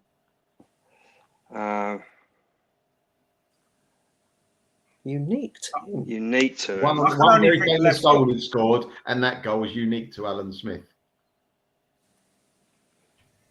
I think. Melvin. It wasn't a header. The other goal was the one he scored in the Cup Winners' Cup final. They're the only two goals he scored for Arsenal outside the box. Oh, that was left foot as well. Outside the box. Yeah. I don't even remember that goal. I don't even remember that goal, Melvin. So all of his goals were inside the box. Inside the box, Neil. Yeah. Do you know what? I never knew that stuff. Wow, I'm thinking about it though. You think about a lot of his goals now. You just think of some in your head. All of them were pretty close in goals, weren't they? Yeah, 6-yard box goals. Yeah, headers or whatever. He's not the kind of player who's shooting from outside the box. The Palmer one was just. I think it's just one of those. The opportunity presents itself, doesn't it? Yeah, he just hits it. Yeah. The ball hope that was in. That's a great start. That's a great bit of information. Wow. I didn't realise only 2 goals he'd scored outside. And they were both left foot as well, which is quite interesting, isn't it? Yeah. You know. Yeah. But anyway, I guess that's just. But anyway, guys, it's been a pleasure. See you, Neil. Take it easy, Neil. Great to see you, Neil. Take it easy, my friend. We'll speak very soon. See you later, mate. Bye, guys. Bye, everyone. Bye. So, James says there's 6-0 Gunnosaurus hat trick for Neil. Yeah. May well be. Gunnosaurus may well come on and get a goal. Who knows? We might come on last 10 minutes. Melvin, what's your score prediction for Bournemouth then? Are you going as bold as Neil or not quite? Hear me out. I'm going for 1-1. Oh no, sorry. 3-0. 1-1. Wow. 3-0. I'm going. I don't know what would have been a more shocking prediction. You're like Neil 6-0 or you're 1-1. I don't know which one would have got the surprise of the night. What are you saying? 3-0. 3-0, please. Yeah. 3-0. Yeah. Okay. Fair enough. Lee, what about you for Bournemouth? I'm going 3-1. I kind of I always think we do have the abilities to switch off every now and again, and it's all right. They're not a great team, but I'm going to go 3-1. And I've got a funny story about Gunnosaurus, Richard. About 10, 11 years ago, I took my nephew for the first time. And my sister phoned up and said, how was it? Was it good? I said, yeah, he had a great time. And she goes, who's this player? Gunnosaurus. Where does he play? Does he does he play up front? Is he Russian? I said, no, Donna. Gunnosaurus is the mascot. Thought he was a player. Gunnosaurus. My mum laughed for about a week. He keeps going. Well, He's I mean, talking I about. suppose when you look at some of the players' names, it wouldn't be a total surprise, would it? I suppose. But No, I suppose not. No, Gunnosaurus, that that well, you tricky had winger. Ollie Gunnar Solskjaer, didn't you? So maybe she was thinking of Yeah. that, you know. But Gunnosaurus. anyway, Yeah. Loki's kind of still my thunder a little bit because he's gone 5-1, and I'm kind of thinking 5-1. I've actually wrote 5-1 down because that's what I was thinking. 5-1. I kind of agree. I think we're going to go maybe 4-0 up. We'll concede a really soft goal because we'll fall asleep. Yeah. With about 5 minutes to go, and then we'll get another one right at the end to make it 5-1. Yeah, we're due it, Richard. We're due a hatful of goals. The way we play. Yeah, we are. Apart from the Nottingham Forest game that we won 5-0, we haven't beaten anybody big scores, have we, all season? We've been pretty solid and steady, but we haven't really thrashed anyone. And I know 5-1 isn't necessarily a thrashing, but I just think we're going to dominate that game from start to finish, and it's just going to be easy and comfortable. And yeah, we'll score a few goals. It'll be nice. It'll be good fun, and we can relax and enjoy it for a change, which is nice, isn't it? So, but no, I mean that will be it's a good game for us to have at this point in the season, definitely, especially if we beat Everton. Well, what position that will be in, you know, because. You know, another 6 points this week would just be amazing. Brilliant. Piles the pressure on them, doesn't it? Yeah, it does. Yeah, piles the pressure. The City playing after us next weekend. Are they playing? They must be because we're 3 o'clock on Saturday, aren't we? Again. Yeah. So they must be playing. Yeah, they must be. Let me have a look. Unless they had a 12:30 game. Unless they had a 12:30 game. I think they've got quite a fairly easy game. Let's have a look. Let me have a look. They probably will have an easy game. They got Newcastle. They have Newcastle at home, 12:30. Yeah, Newcastle at home. But Newcastle are a tough team to break down, and you never know. They ain't got their keeper though, have they, Lee? Oh, Christ! Now they've got old Karius, who's kind of got. No, Dubravka they'll have back. Oh yeah, they will. Yeah, he's not cup side now, is he? Yeah, of course they will. Yeah. Yeah, they'll have Dubravka. I mean, to be fair, I think Newcastle. I think after losing that cup final, they've been on a bit of a sticky run. I think that their seasons they're going to struggle now. I think to maintain the level. And I think going to Man City straight after losing a cup final isn't ideal, is it? Let's be honest. No, I definitely expect the last. That's a difficult game for them, and I don't know. Yeah. Let's hope they can do us a favour and get a result. But I wouldn't be surprised if Man City win that game. Yeah. So they actually played before us. That's the first time for a few weeks, isn't it? They played first. Yeah. So you know they could close. If we're 5 points clear, they could close that gap again if they win that, and then it puts a little bit more pressure on us for Bournemouth. But it is only Bournemouth, and we are at home, and we will beat them anyway. So do you know what, Rich? I was thinking, right, it must be the same for both of you. It is getting excited. I am kind of sitting there looking at the fixtures, getting a little bit carried away. I won't lie, because it's these games are going to start going by quickly, and I've got all sorts whirring around in my head about obviously winning it years ago, 89 and 91 and 98. It's kind of all coming back in it. It's been a long time to have this feeling again when you're looking at fixtures. Like as you said, Rich, I was looking at a game Saturday, and I was sitting, I was pacing up and down because I'm thinking they're going to score, Leicester. We're all over them. They're going to score. I just know it. I can see it coming. So it's been a long time, right, for us since we've kind of had that level of nervousness because it's so big. The league is so big. I mean, I know we're going to get on to... That's why I'm not looking. I'm looking at the next game really, and that's it, or the next week. I'm not looking too far. I'm not thinking, what if we win this game? What if we don't? I'm not looking at Man City's fixtures too much. I'm just looking at our game, thinking, right, let's just win this game, and then we're going to be in a better position. There's one less game to play. And you're right. One less game to catch us. So I'm not looking too far ahead. In fact, apart from the next 2-3 games, I don't know when the fixtures are. I know who we've got to play, but I don't know what order they're in. I'm doing it. I'm losing it. I'm starting to look, and that's just the way I'm starting to look. You know what is quite ironic? We're wishing our season away. I know why we're doing it. Yeah, because Melvin, do you know what? We watched me and Mrs. I said, you got to watch Fever Pitch, and we watched it, and she said, "Crap." She said, "It's crap film," and I'm like, "No, but what you not understand? I wasted. I might as well be banging my head against a brick wall." And it all come back about how fantastic it was, and just to have that feeling coming back. So I totally admit I'm looking at the fixtures, and I'm getting to the game like Saturday. I was getting really nervous building up to that kickoff, and then obviously City just steamrolled Bournemouth at the weekend, unfortunately. But I am, Rich. I am, and I know I should be looking at the next fixture, worrying about 3 points, but I'm starting to, 14 games and counting. So I've got to calm myself down a bit, I think. Yeah, I'm purposely trying not to look too far ahead. I don't want to start thinking, well, we could win the league this week. We could win the league. No. I'm not doing it. I'm looking at each week thinking, well, we've got this team to play. Let's win this game, and then let's move on to the week after. When will you start, Rich? When will you start getting that real? Probably when mathematically suddenly it's becoming. At the moment, there's too many games left. Too many things can happen. And, Man City, we know Man City can reel off 10 wins in a row. We know they can do that because they've done it before plenty of times, right?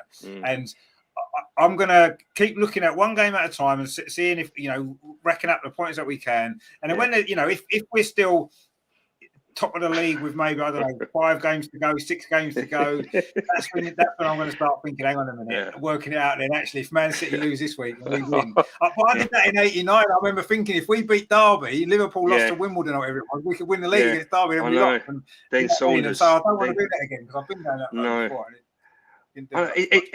I know I've taken you say it, but Melvin, I think you alluded to it's never easy for us, is it?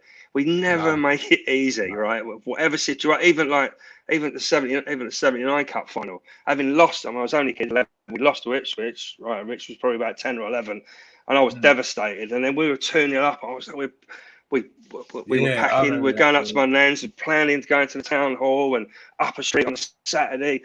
And then before I knew it, it was 2-2. I was throwing myself on the floor.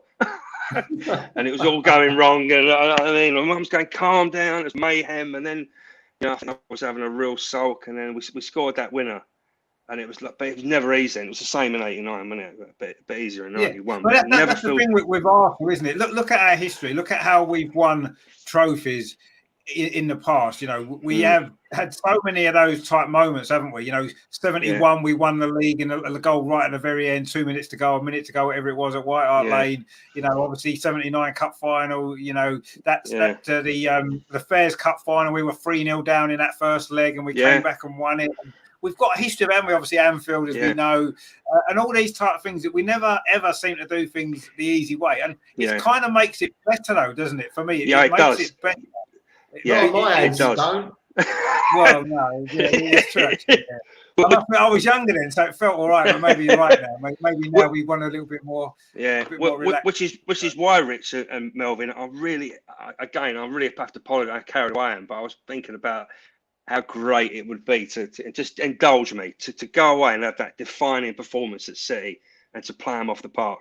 I know I'm going way out there because we're capable of doing it. We are capable, right? They're not fantastic. Do you remember in the '89 season, we played Liverpool away in the League Cup in the kind of November time it was.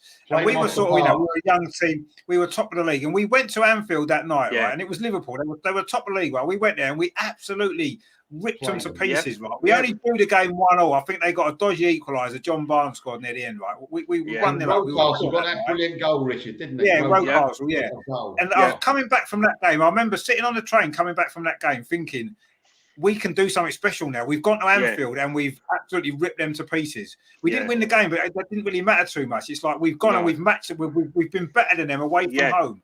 And then maybe that was partly in our mind when that last game when we went back to Anfield. We knew that we could get a result against them there because we'd done it earlier in that season. We played that well there, and that was a defining game for me. And you're right, if you can go away from home against your big opponent and put in a performance in, and Loki says there's another one there, the Overmars one at Old Trafford. Yeah, exactly. That's another one. I remember that one as well when we went to Old Trafford. We only won 1-0. Will toured as well, Rich. Will toured as well. The Will toured. Yeah, we won the double. Right. The Wiltshire one was the time deciding game. That was over. That was it. Yeah, that was the last game of the season. Richard, I'm doing it tomorrow night. Merson away at Liverpool. Oh yeah, the Merson goal. Yeah, was that 91? Another big performance. Yeah, I was in Liverpool that day. Actually, that was a lot of fun. I was in Liverpool when we scored. That was quite good. Was that Ray Parlour's first game, Melvin? No, that was the year before.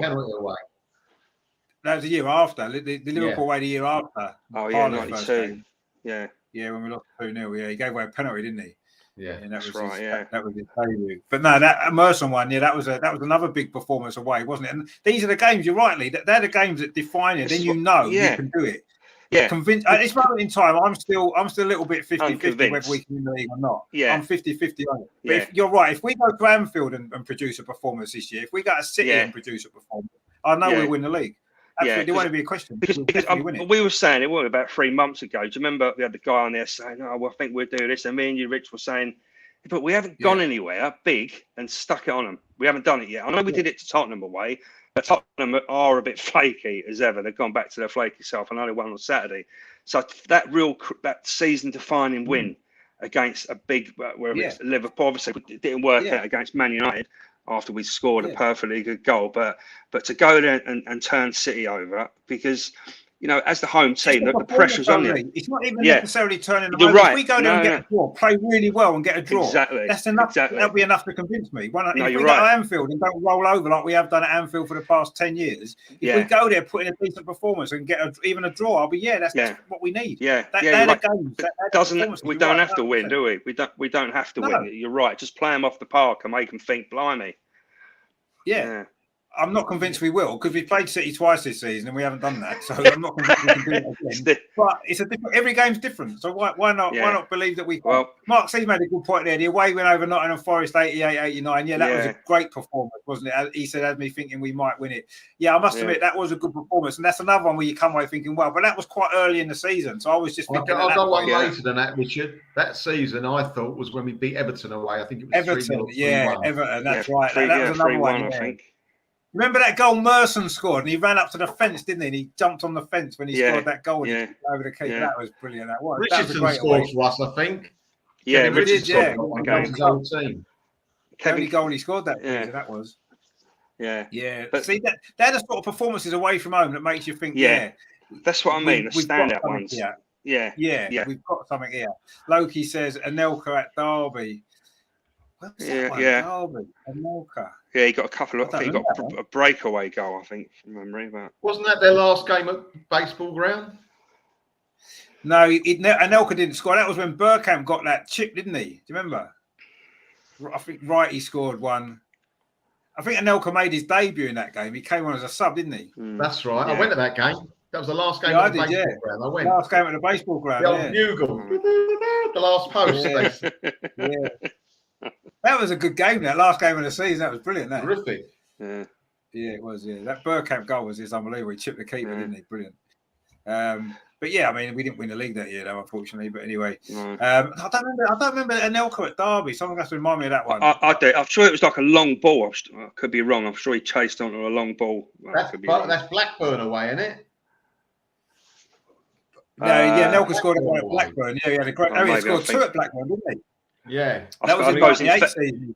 Yeah, I suppose in fairness, he would have scored a lot of similar goals, wouldn't he? Chasing onto a long ball. Yeah, he did. Thinking about. Yeah, like you said, that Blackburn. Yeah, I remember the Blackburn ones. I don't remember the Derby. And they were at Derby. That Blackburn result was fantastic. It was. In the snow. Brilliant. Do you remember talking about good performances? So obviously, we know, don't we? Having been through this before, we're always going to have a period where we do stutter and we do draw at home, right? Like we did against Brentford. So you get the standout away wins, but you also got. Remember this game? It was a rainy. I think it was late February. Sheffield Wednesday at home 0-0. Do you remember that in the '89 season? I think it was Feb. That was 1-1. It was. 1-1. Merson scored, didn't he? Merson scored. We were 1-0 down. I think. Yeah. Who was it scored for Sheffield Wednesday? I can picture that. David Hurst. Was it Varady? Imre Varady, I think it might have been. Scored at the North Bank in the second half for Sheffield Wednesday in the rain. You're right. Merson got an equaliser. That's right. Late. It was. I think it was late. I think it was late Feb, early March, and I remember thinking, "Oh, I can't believe it." So it is possible in any season you're going to get these kind of. That's why you got to keep a cool head and just think, because you knew it was coming. You knew that Newcastle game was coming, and the Brentford and the away defeat. It's kind of it's a matter of time, isn't it? Yeah, exactly. I mean, you're not going to win every single game. We're not going to win every single game between now and the end of the season. We're going to drop points here and there, and that's fine. We could accept that as long as it's not a run of games like it was recently. We can't afford 3 games in a row dropping points again, like we did recently. We can't do that again now. No. Or last year, when it it's too important now. You know, we have to keep picking up points. I mean, there is coming up. We did sort of briefly mention it before. We've got a slight distraction away from a league title running because we've got the Europa League kicking back in. The draw, of course, was made on Friday, and we've got it could have been worse. It could have been better, but it could have been worse.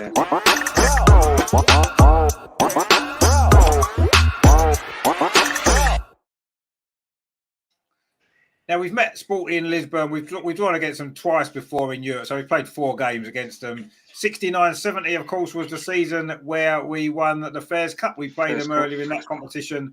We drew 0-0 away and won 3-0 at home, so that was nice. They didn't score a goal.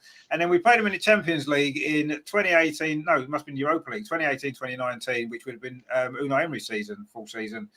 We won 1-0 away and drew 0-0 at home. So in 4 games, they've never scored against us, which is nice. And obviously they've had some great players play at Sporting Lisbon over the years. A certain Cristiano Ronaldo, 1 or 2 other big names as well. They're not quite the team that they've been before, but they were in the Champions League group with Tottenham, and they did beat Tottenham 2-0. So that doesn't make them any good because everybody beats Tottenham, as we said before. As we know. But I mean, looking at the draw, it could have been worse, couldn't it? It's not a bad draw. I'm pretty confident over 2 legs we should have enough. We're away first as well, which is always a bonus. And yeah, I mean, Melvin, what did you make of that draw in Sporting Lisbon? It's not too bad, is it? It was okay. When's the away leg, Richard? I think it's in a couple of weeks' time, isn't it? 3 weeks, maybe. Yeah, not long. Yeah, it's very soon. Is it not between? Is it just after the Fulham game? Is that right? I thought the 16th we were at home. Yeah. I'm losing track of when the games are, you know. Hang on, let me just tell you. Why am I thinking that? Why am I thinking we're at home on 16th? Now, the away game's on the 9th. We are at home on the 16th. Yeah, so it's the 9th of March, actually. It's quicker than I thought. It's after Bournemouth. It's the midweek after Bournemouth. Yeah. Then we play Fulham. I was thinking of Fulham. It's the home game that's after Fulham away. Yeah, not the away game. Home on the 16th. Yeah, the home on the 16th. So, yeah, I mean, it's come at a good time. It's in between 2 games that potentially aren't too bad in overall scheme of things. I'm pretty confident we can get past them, and then who knows? It's looking good, isn't it? I mean, you think we can get through it? I mean, what would you? A lot of people I've been reading online. It's been annoying me a little bit. Oh, let's forsake the Europa League for the Premier League. No. We're supposed to be this great team, right? With these great players. We've got all the squad back. Why not try to win both? Use the squad. Why can't we do that? You think Man United has settled for the League Cup they've just won? No, of course they haven't. They're going to try and win 2 or 3 more. Why can't we try and win 2? Why can't we try and do it? We've got such a good team. We've got a good squad now. We've got players back. You know, look at who's left in the Europa League. Apart from Man United, I fancy our chance. Well, even against Man United, I would, but I fancy our chances against anyone left in that comp. Why can't we try and do both?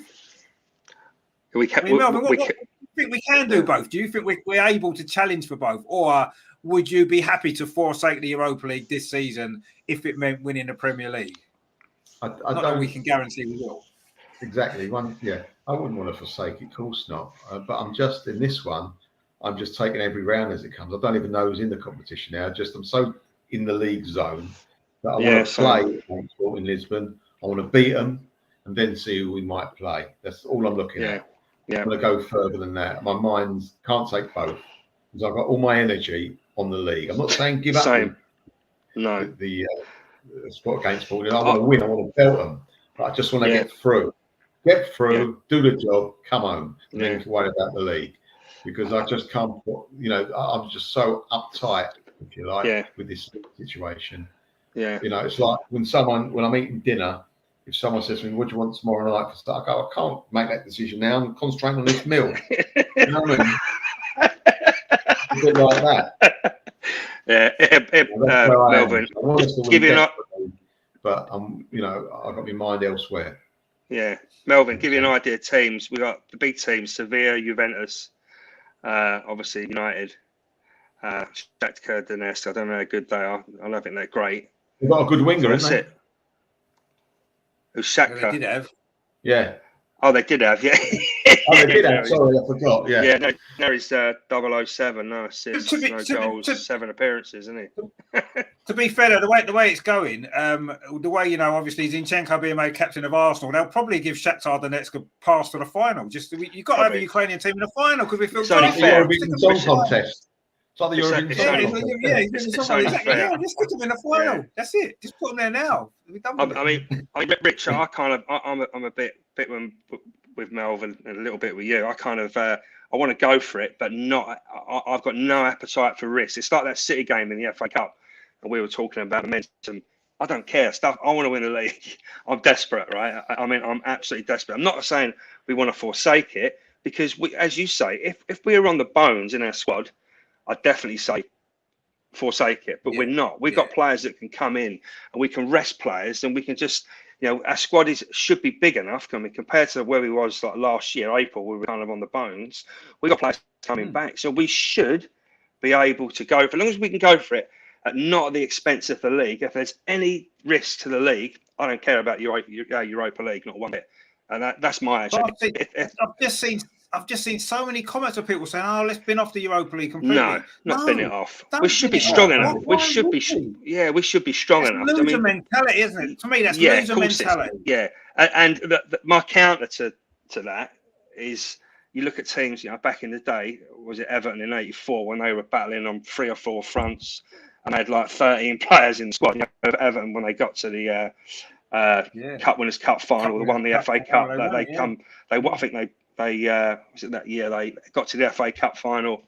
They won the league, didn't they? '85, I think, with about 13 players. They won the Cup Winners' Cup as well. They won the Cup Winners' Cup as well. Yeah, and exactly. By the way, this is players who are out boozing, right, for 2 nights a week, right, with kind of no. They had a sponge and a spray, so the players now kind of are like athletes, and we've got 5 subs. I mean, if you think about it, that alone, the fact we've got the 5 subs should tell you we should be more than capable of going to the final in this competition. Really, you look at those teams I just read out. I mean, Juventus, Man United.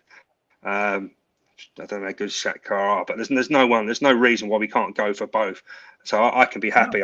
There's no risk to the league, is there? With our squad, there should be. I don't think so.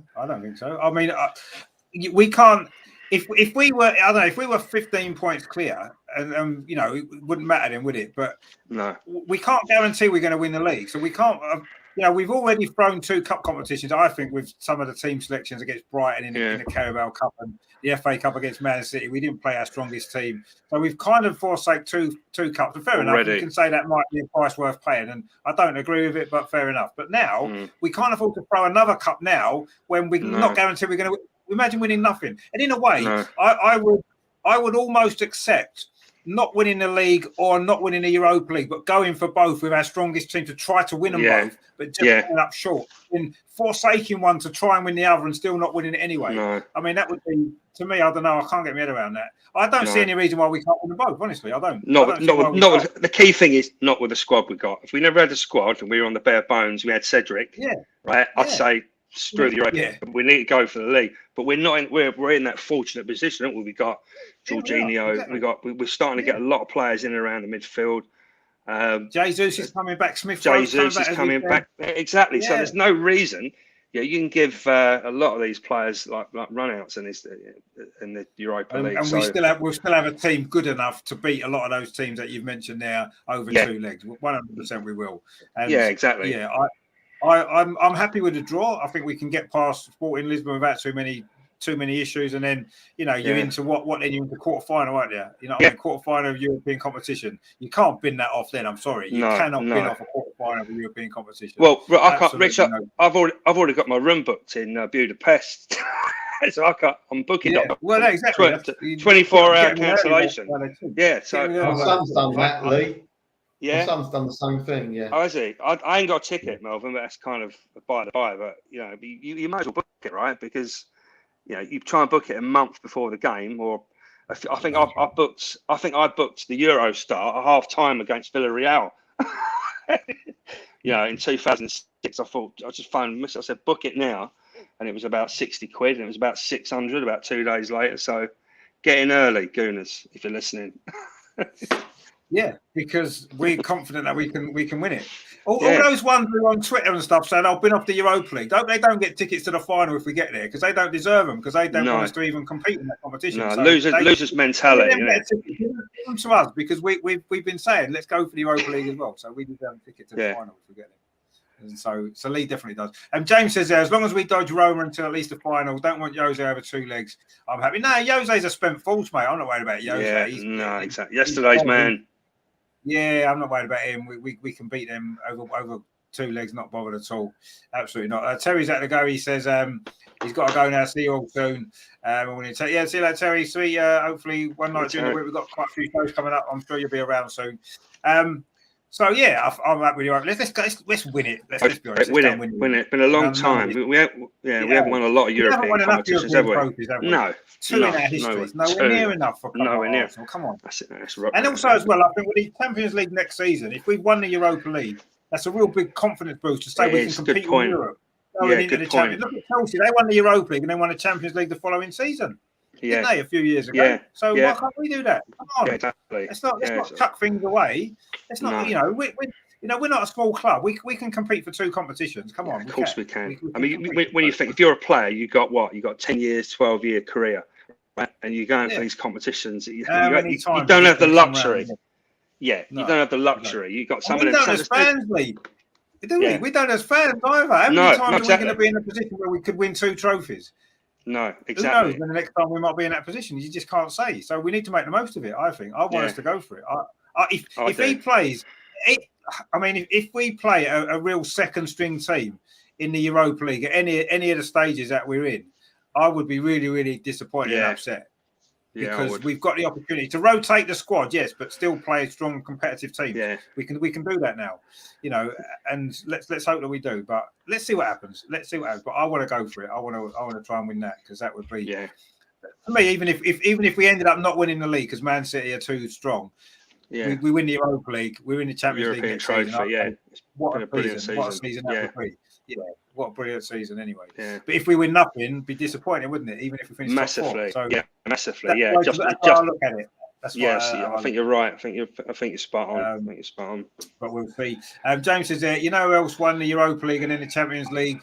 Jose. That's why I want to dodge him. European master, that man. He's won the Conference League as well. Yes, he has. But the Conference League is like dog the and League duck. Cup. It's a dog and duck. Yeah, no one cares about that. And he won the Champions League. That was a long time ago now, wasn't it? He's not won it recently, has he? No, he had jet black hair when he won the Champions League. He's got little. He just spent balls. Jose. Stop worrying about Jose, man. We've got Arteta. We've got Super Mick Arteta. What are you worried about Jose for? Exactly. And he's got black. He's got no grey. He's got no grey, Arteta, has he? Got no grey at all. Jose's hair went from black to grey overnight when he signed for Spurs. It did, yeah. When he was in that documentary, you saw it change all the way through that series, didn't you? You can see it going greyer and greyer each week. It does it to everyone who goes to Tottenham, really, doesn't it? But except for Pochettino, he seemed to be all right, didn't he? But anyway, that is the Arsenal review then for this week, which has been good fun as always. And we're looking forward to a big week. 2 big games at the Emirates. 6 points would be very, very much welcomed. And then it will be the Europa League, because that's starting a week after, isn't it? So we can look forward to some European football as well, which has been a long time to wait, because the last round was, God knows when that was, before the World Cup, before Christmas. Norway. It was in Norway, Rich, when it was somewhere cold and icy in November, wasn't it? Was it Norway or I can't remember now. Somewhere Nordic, if I remember rightly, away. I don't know. I can't remember who it was. A long time ago. Before the World League game. But it's back and it's bought in Lisbon. It's going to be nice and warm in Portugal, probably in early March. It'll be a nice little trip if you're going. So yes, it's a lot to look forward to at this moment in time, and we're going to look forward to it. I'm not looking quite as far ahead as Lee is, but I'm looking forward to this week, because it's 2 big games and hopefully 6 points, and that'll be good. But before all of that, before Wednesday's game, there's an even bigger event happening. That's tomorrow on this channel, Melvin, isn't it? What is going on tomorrow? You tell us about it. Tomorrow night, I've got another fantastic guest. I'm doing the 1990, 1991 season and the 1991 and 92 seasons, which the first one, a lot happened, as we know. With Al Salvo, with him, who's coming on, another fantastic guest, reminiscing over some lovely, lovely matches.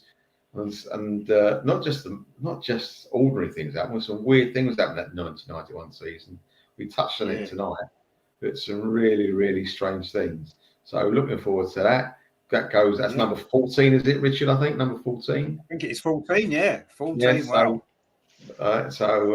As I say, Melvin, that's 1991. Melvin, is that not 91, 92, 1991? Oh, 2 seasons, 99, 91, 91, 92. Okay. So that should be fantastic. It's getting me in the mood for the Wednesday night. Yeah. Wednesday night? I'm going Wednesday. Lee watched Fever Pitch, didn't he, to get in the mood? We're going to watch Highbury Matters tomorrow to get us in the mood for Everton. That's right, exactly. 4-2. Yeah. As I said, I talked this film up. My missus said, that was rubbish. I'm like, I had my head in my hands. I said, do you realise? Do you not realise? Did you understand? I was like Colin Firth trying to explain it to her about flogging a dead horse. You're wasting your time. You either get it or you don't. It's simple as that. Exactly. Let's be honest. If you're a film fan and you don't understand what it's about, you're not going to like it because it's not a great film. It's just what it means to us. That's what it's about. I mean, Rich, the best line in that film was, I think Colin Firth turned around and said, is there anything that you've wanted your whole life? He'd been going to the character since the 60s, wasn't he? Is there anything you've followed year after year for 18 years? And it's all come down to this. You're not understanding. I mean, that's kind of the argument, isn't it? Is there anything in your life that you want so much? Well, nothing. There's nothing that's a part of your life as long as the football club is. There's nothing. No. Because it's been since you're a child all the way through until you die, and everybody else in your life comes and goes. Everything else in your life comes and goes. You change jobs, you move house, you get 50 million different cars, your different relationships, whatever else it is, right? Yeah. Everything else changes in your life. The one thing that doesn't is constant. The football club. Yeah. And when it brings you those moments, because they are quite fleeting, no matter who you support. It's something that's more fleeting than others. If you're a Newcastle fan, you've never experienced it in your whole life. They're very fleeting moments, and I will never ever. I always appreciate how rare they are. Really, even for us as Arsenal fans, we've experienced so much great things. We've been so fortunate, but also they're quite rare, aren't they? We've been supporting Arsenal since the 70s. Me and you, Lee, obviously Melbourne, even further back. How many things have we actually? How many trophy seasons have we actually had in all that time? When you think about it, not that many.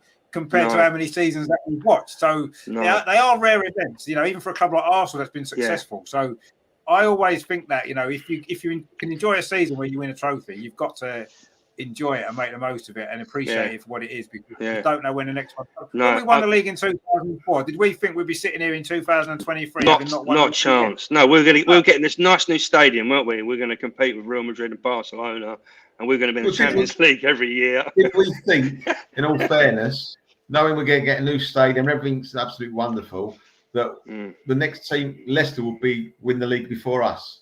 Not in a million years, no. And Man City I've won it 4 times or 5 times, whatever it is. Also, with the 89 game, and I've been watching Arsenal from, as I say, the 60s, and I've seen highs and lows, believe me, good in the 60s as well. Well, lows rather in the 60s. But when we got that last-minute goal, Thomas, I actually said to myself, I think my wife might have heard me. I go, right, I can now stop watching football. I've seen it all now. Yeah. It was that type of moment. Yeah. No, it was. I'm glad I didn't, but that's what I thought. What's the point of watching Arsenal anymore? I've seen it all.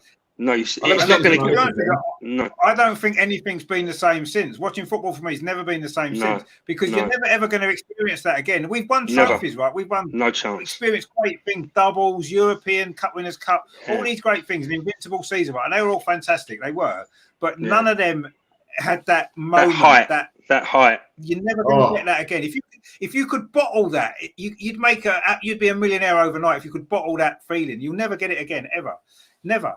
And that's the one thing that football was, while 89 was fantastic, it's also taken away that, I don't know, it's taken something away, hasn't it? Do you feel that as well? It gave us such greatness, but it's taken away something from us as well, hasn't it? From experiencing that, because you're never going to get that again. No matter what happens. If we win the league this year, it would be great and we'll love it, but it's not going to be 89. Rich, I said to someone the other night, and I mean it, it must be because obviously we were about 21 when we won it. It's a great time in your life anyway, right? It's almost like the icing on the cake. So I honestly think if we won the league for the next 4 seasons, the Champions League for the next 4 seasons, you know what I'm going to say now, it will still never top it. It will never. It's impossible. Yeah, I know. You're done, That's what I said. I could have given up supporting Arsenal then because I thought that's it. You never get that again. Yeah. But the problem is, though, Melvin, the other side of that is that you're always chasing that again, though, aren't you? I know. You want to experience that again. You can't give up. You can't give up something that's made you feel like that. I don't care if we win the league this year. I'll settle for that. Yeah. Oh, I'll settle for it. If you win the Champions League next year, I'll settle for that as well. Yeah, exactly. Loki says, we have to pump our chests out and why not up the Gunners? Indeed, of course we do. We're proud of our club, aren't we? Of course we are. We could be Spurs. We're proud of our history. We're proud of what we are. Yeah. And hopefully we'll be even more proud of them at the end of the season. Loki says, the year I bought my bond for 900 quid, 91 when the bonds went on sale, of course, for the North Bank. Yes, they were the days, weren't they? I remember the advert in the that they produced for that bond. Yeah. And it was in the program that when it. Remember the song? Spoiler! I got that tomorrow night. Okay, we'll forget that till tomorrow. Marcy said it was a pinnacle. It was the pinnacle, yeah. And everything's been downhill since then in life and everything else. But you never know. We'll enjoy it for what it is at the minute. Of course it will. Neil says, great stuff, lads. Thank you for having me on earlier. No worries at all, mate. Always a pleasure. He says, take care, all the panel and chat. Good luck tomorrow, Melvin. Yeah, indeed. Good luck with that show. It's going to be good. Definitely tune in tomorrow at 8 o'clock for Highbury Matters, looking at one of the greatest periods of Arsenal's history between 90 and 92. Great memories that's going to be. So join Melvin for that. Wednesday, of course, it's the big game, Everton at the Emirates. So join me for that one as well. 7:45 kickoff, isn't it? So I'll probably come live at 7:30 and we'll do that one. And then a weekend of big football. Obviously, Arsenal Bournemouth on Saturday, but on Sunday, the Arsenal women are in a Continental Cup final against Chelsea. So a big weekend of football for Arsenal as always. So loads and loads of good stuff coming up on the channel. Mark C says, give me the Prem this year. The Europa will be a nice bonus if it happens. Well, of course, it will be. I mean, the Prem will be a nice bonus if it happens as well, let's be honest. But yeah, I'll take whatever. I'll take anything, to be honest. We haven't won a big trophy for a while, so I'll take either of them or both of them. Hopefully it would be good. But yeah, so it's been a great show again as always. Melvin, thank you much for joining us again. Good to see you back on a Monday. Hopefully you can be regular again now. Yeah, there will be, definitely. Thanks for that, Richard. Lovely being back. I feel like I really enjoyed that. Really good. Thank you very much. Lovely to see you again, Luke. Keep well, mate. Cheers, Rich. Yeah, take it easy. Good talking, guys. Enjoyed it. That was brilliant. That was fun. It was good fun. And tomorrow's show is going to be good as well. So if you're at 8 o'clock, definitely tune in to Melvin's fantastic show. That'll be good, I say. And of course, Wednesday, game in hand. We've been waiting a long time to bet our game in hand play. We're going to finally have it. So we can stop saying we've got a game in hand. We're 2 points clear with a game in hand. No, we'll be 5 points clear without a game in hand. We'll be games in. No more games in hand. That's we can forget all that now. Loki says, cheers all. Cheers. Cheers, Loki. Good to see you again. No doubt we'll speak very soon. Yeah, thanks everyone in the chats. Some great comments there as well. Always keep us entertained and amused throughout the show. Thanks everyone for watching. Please give us a like and subscribe, and definitely tune in tomorrow night for Melvin with Al looking at 1990 to 1992. What a great couple of seasons they were. Brilliant. So you definitely don't want to miss that. Obviously, thanks to Melvin, thanks to Lee for coming on tonight, and of course to Neil as well, who was in for most of the show. Good to see you all. And yeah, we've got a big week coming up on the channel, a big week for Arsenal, and we're going to enjoy it. Let's enjoy it. Enjoy it while we can, because it's what it's all about, isn't it? Thank all you guys for watching. See you soon. I'll see you on Wednesday. Melvin, see you tomorrow. Come on, you guys. Let's do it. Top of the league. Let's go. 6 points. 6 points. That's exactly what it is. 6 points. That's what we want. Lovely. Cheers, guys. Real Martinelli. It's now with Granit Xhaka. Is it going to be the third goal? It is the third goal. Granit Xhaka with it. That seals it.